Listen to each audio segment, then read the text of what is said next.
Assalamualaikum warahmatullahi wabarakatuh. Siang hari ini kita berjumpa dengan salah satu kandidat Bupati Aceh Besar yang paling fenomenal. Kenapa disebut fenomenal? Karena ini salah satunya calon independen yang ada di Aceh Besar. Artinya yang berani mengajukan diri untuk calon independen.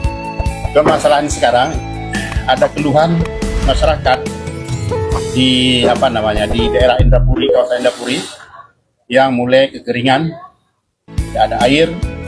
Ya kita minta tanggapan lah kepada Syekh Muharram ini bagaimana bisa dilakukan untuk aspirasi masyarakat yang dikhawatirkan akan gagal panen di kawasan itu.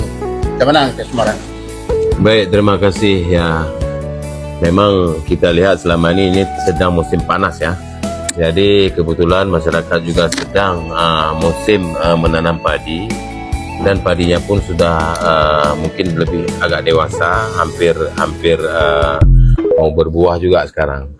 Cuman yang masalah sekarang adalah kelangkaan air. Mereka kan selama ini bisa bercocok tanam dalam setahun 2 kali. Jadi wilayah Indrapuri, kemudian wilayah Montasi kan, kemudian sebagian Belam Bintang, sebagian Kota Baru, dan juga Ingin Jaya ya.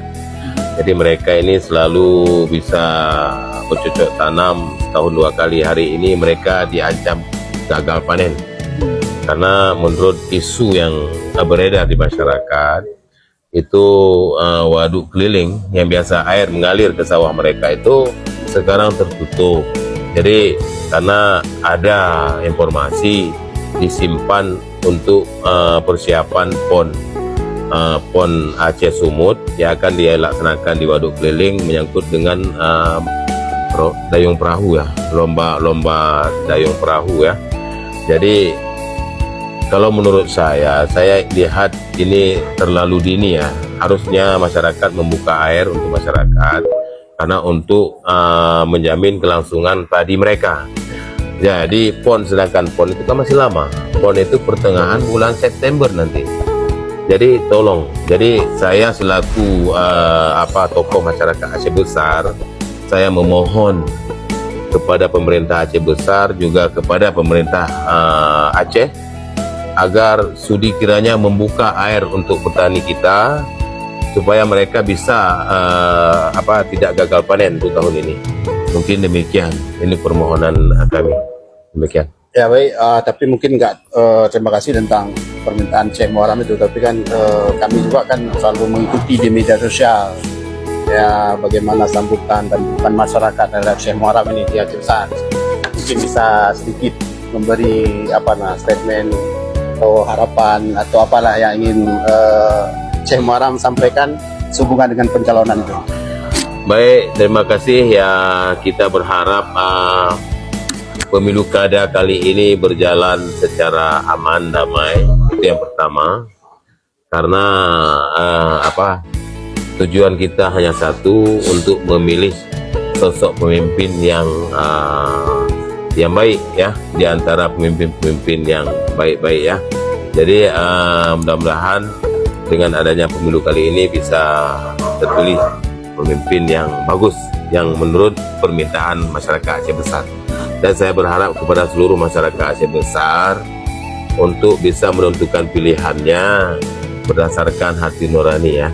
Ya, mudah-mudahan masyarakat sudah tahu siapa calonnya yang mungkin sesuai dengan keinginan ataupun dengan keadaan Aceh Besar sekarang ini, insyaAllah.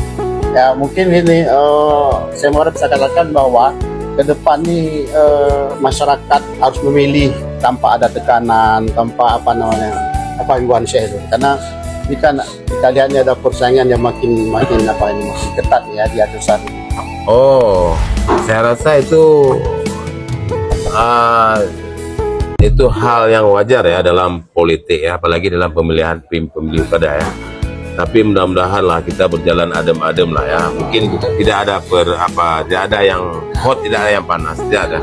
Itu hanya isu mungkin yang dibangun oleh media ya. Tapi kita melihat tidak ada. Kita di lapangan semua dengan kandidat semua harmonis ya. Ya. Kalau begini, ya ini kan memang ya perlu ada kondusivitas gitu. Ada aku kemarin juga dia viral di TikTok ini masalah Panglima nih, itu apa komentar saya? Oh, itu saya tidak ada komentar.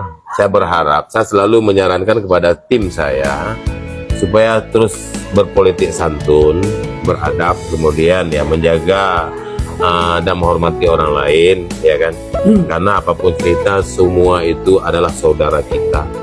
Saudara kita yang satu kabupaten itu, ini kan cuman pemilu, hanya semu ya, sementara saja.